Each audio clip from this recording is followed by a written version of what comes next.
Tu n'es qu'à quelques habitudes d'avoir un sérieux avantage sur ta concurrence. Et dans cette vidéo, je vais te donner 6 habitudes que tu peux implémenter rapidement et qui ont le potentiel de faire de grandes différences dans ta vie. Donc reste bien concentré toute la vidéo, n'hésite pas à prendre des notes s'il faut pour pas oublier ou à revenir sur la vidéo plus tard. Alors à ton avis, quelle est la première habitude dont je vais te parler pour devenir une machine en 2024? Si tu connais déjà la chaîne, il y a de grandes chances que tu aies une petite idée. Et pour ceux qui connaissent pas, vous allez pouvoir découvrir tout de suite la première habitude. C'est évidemment de faire du sport dans un but de prendre du muscle. Je pouvais absolument pas commencer cette vidéo sans le mentionner, c'est normal, c'est l'essence de la chaîne. Et ce que tu vas faire du coup, c'est que tu vas t'entraîner dans ce but de faire du muscle minimum 3 fois par semaine. Et ça, c'est une habitude incroyable qui va amener plein de bénéfices. Peu importe d'ailleurs que tu veuilles t'entraîner en salle de muscu, chez toi ou en plein air, tant que tu t'entraînes dans un but de prise de muscle et dans le but de progresser bien évidemment, donc en faisant de la surcharge progressive et en augmentant la difficulté sur tes mouvements. Donc cette habitude, elle est excellente pour ta santé physique, mais aussi pour ta santé mentale. Le fait de développer ta masse musculaire va te permettre d'augmenter ton métabolisme, donc de pouvoir manger plus sans prendre de gras. Ça va avoir aussi d'innombrables bienfaits sur ta santé physique, ça va ralentir aussi le vieillissement et psychologiquement au niveau de ta confiance en toi, ça va grandement t'aider. Parce que quand tu développes un physique qui te plaît, ça booste ta confiance en soi par rapport à ce que tu vois dans le miroir, mais aussi parce que c'est toi qui l'as accompli, c'est toi qui l'as fait, et tu sais que du coup, si tu es capable de faire ça, tu es capable de faire plein d'autres choses.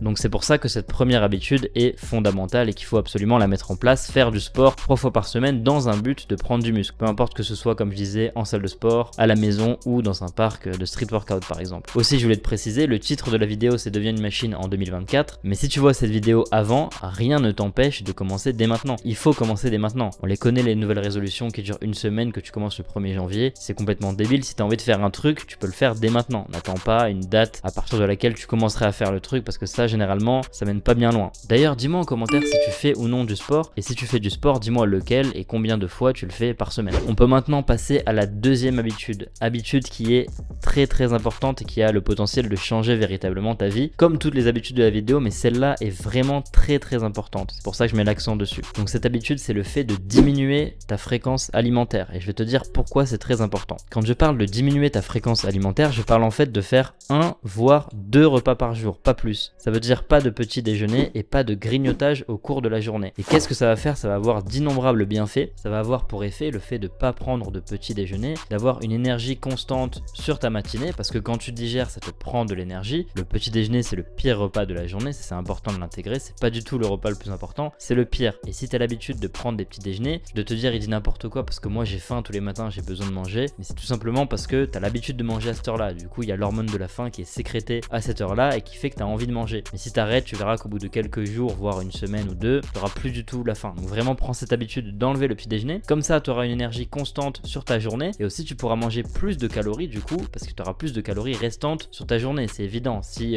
avant tu mangeais 300 ou 400 calories au petit déjeuner, maintenant c'est des calories qui sont disponibles pour les autres repas. Donc ça, c'est pour le petit déjeuner. Mais il n'y a pas que ça. Le fait de manger qu'une fois ou 2 fois dans la journée, ça va faire évidemment que tu vas pas grignoter. Et le grignotage, un gâteau par-ci, un gâteau par-là, c'est ça qui fait monter grandement le total calorique sur ta journée et qui te provoque aussi constamment des pics d'insuline, ce qui fait que tu vas avoir beaucoup moins d'énergie et beaucoup plus tendance à prendre du gras. Alors du coup, pour réduire sa fréquence alimentaire, j'ai parlé de 1 ou 2 repas par jour. Et franchement, moi je te recommande le OMAD, c'est-à-dire de faire 1 repas par jour. Ça va juste dépendre de tes objectifs. Parce que si tu es quelqu'un par exemple qui veut prendre du poids et qui a déjà du mal à prendre du poids en faisant plusieurs repas, dans ce cas-là, je vais pas te recommander de faire cette pratique et de manger qu'une fois par jour. Mais si tu es dans tous les autres cas de figure, ou par exemple tu veux te maintenir à ton poids pour faire une recomposition corporelle, c'est-à-dire rester au même poids mais avoir plus de muscles et moins de gras, ou alors si tu veux perdre du poids, dans ce cas-là, je te recommande grandement de manger qu'une fois par jour. Ça va avoir d'innombrables bienfaits, c'est le sujet d'une vidéo de la chaîne, donc je vais pas tous te les lister, mais en gros, tu vas avoir une énergie constante dans la journée, tu vas plus ressentir la faim, et tu vas être la majeure partie de la journée dans un état d'autophagie, c'est-à-dire que les cellules de ton corps vont se renouveler, c'est excellent pour ton corps. Ça va aussi être un gros gain de temps, parce que t'imagines si tu manges qu'une fois par jour le soir,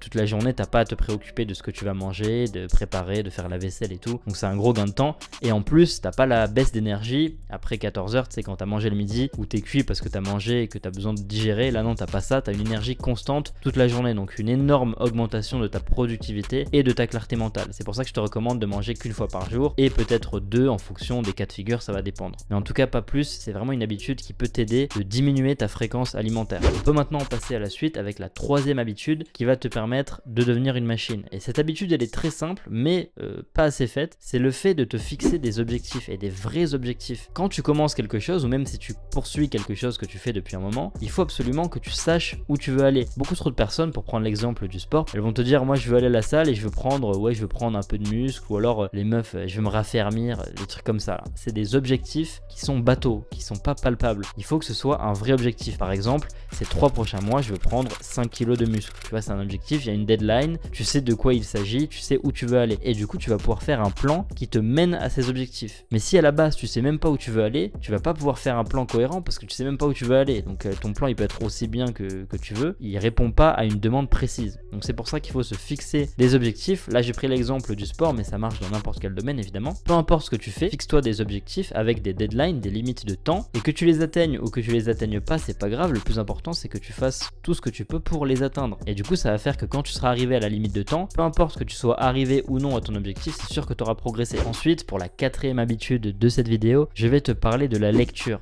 La lecture c'est super important et beaucoup de personnes détestent lire. Pourquoi? À cause de l'école. Sûrement que tu te reconnais là-dedans si t'aimes pas lire. Tu te rappelles de quand t'étais à l'école et qu'on te forçait à lire des livres qui t'intéressaient pas et faire des résumés pourris, là ça te saoulait. Du coup t'aimes pas la lecture et tu te dis que c'est pas pour toi, t'aimes pas ça et tout.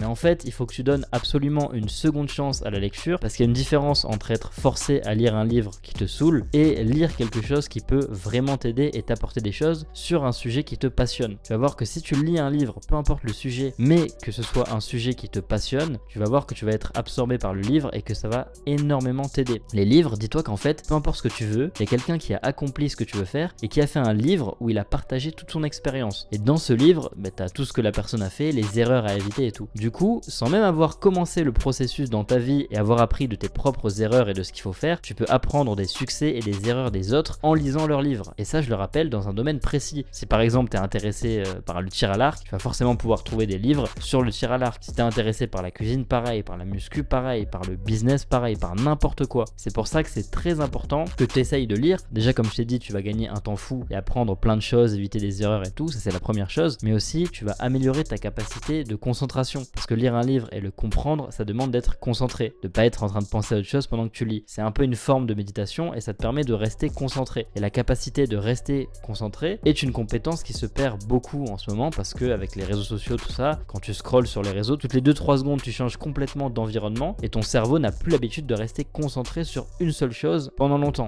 Et c'est important de garder cette concentration parce que justement, cette concentration-là va te permettre de rentrer dans des états de flow et donc d'être beaucoup plus productif, de faire des tâches compliquées beaucoup plus facilement que quelqu'un qui aurait du mal à se concentrer et dont l'esprit divague constamment. Donc l'habitude de lire est vraiment importante et pour l'implémenter, c'est très simple, hein. Il te suffit au début de lire 10 à 15 minutes par jour. Ce que tu peux faire, c'est que quand tu vas aux toilettes, sur le trône, au lieu de prendre ton téléphone et de gaspiller 30 minutes parce que tu restes plus longtemps que ce qu'il ne faut à cause de ton téléphone, tu restes le temps qu'il faut et pendant ce temps, tu lis. Tu vas voir, tu fais ça tous les jours, déjà ça te permet de lire 10 à 15 minutes par jour. Tu peux commencer tout simplement comme ça. Et après, une fois que tu te seras pris au jeu, tu n'auras même plus besoin de cette habitude parce que tu voudras lire de toi-même tous les jours. Donc voilà une manière atypique mais qui marche d'implémenter cette habitude et cette habitude va nous amener à la suivante puisque j'ai dit que la lecture était une forme de méditation et la 5e habitude dont je veux parler dans cette vidéo, c'est justement la méditation. Et je sais qu'il y en a beaucoup qui aiment pas la méditation ou alors qui ont des préjugés là-dessus en disant que c'est un truc de perché, de yogi, de chakra, de je ne sais quoi, mais pas du tout. La méditation, ça a vraiment des bienfaits physiologiques et ça peut avoir un énorme impact sur ta vie. Donc c'est pour ça aussi que c'est très important et que je veux t'en parler dans cette vidéo. Pratiquer la méditation, c'est le fait de t'entraîner à ne plus penser à rien et à te concentrer par exemple sur ta respiration. Pourquoi c'est important de penser à rien? C'est bien de penser, tu dois te dire moi j'aime bien penser. Pourquoi le mec il veut que je pense plus à rien? Parce que justement ça a d'énormes bienfaits et ça va te permettre de mieux penser par la suite. On a dans notre journée des milliers de pensées qui nous viennent en tête et on est constamment stimulé et ça aussi ça peut entraver notre capacité de concentration. Parce que si tu es concentré sur quelque chose et que tu as des pensées qui viennent et que tu n'arrives pas à les canaliser, tu vas pas pouvoir rester dans un état de flow qui te permettrait d'être beaucoup plus productif et créatif. Donc déjà le fait de méditer va te permettre d'améliorer grandement, comme la lecture mais encore plus, ta capacité de concentration. Mais pas que, il y a d'innombrables bienfaits liés à la pratique de la méditation, comme par exemple la diminution du stress et de l'anxiété qui sont très problématiques dans notre société actuelle et qui sont à l'origine de beaucoup de problèmes, que ce soit mental au niveau de ta gestion des émotions et de plein de choses, mais aussi physique. On sait très bien que le fait d'être stressé, ça peut avoir de grands impacts sur ta santé physique. Ça va aussi permettre d'augmenter la qualité de ton sommeil, de te sentir plus en paix intérieurement, donc ça peut t'aider à faire de meilleures décisions ou tout simplement à te sentir mieux dans ton quotidien. Ça pourrait être le sujet d'une seule vidéo tellement il y a de choses à dire, donc si ça t'intéresse, je t'invite à te renseigner de ton côté, mais c'est vraiment une pratique sous-côté et qui ne peut que t'aider. D'ailleurs, ça te coûte rien de le tester, t'as juste à te prendre 10 minutes où tu penses à rien, tu te focalises sur ta respiration et à chaque fois qu'une pensée vient dans ta tête, t'essayes de la chasser et de plus penser à rien. Tu vas voir qu'il y a des pensées qui vont venir, c'est normal. À chaque fois qu'il y a une pensée qui est venue et que tu as réussi à te reconcentrer, c'est une rep et t'essayes de faire le plus de répétitions possible. Tu verras qu'au bout d'un moment, ce sera beaucoup plus facile de rester concentré. Au début, ça va être très compliqué parce que notre cerveau, il est fait pour ça. On a tout le temps des nouvelles pensées. On en a je sais plus combien de milliers par jour, 60 000 je crois. Enfin, c'est énorme le nombre de pensées qu'on a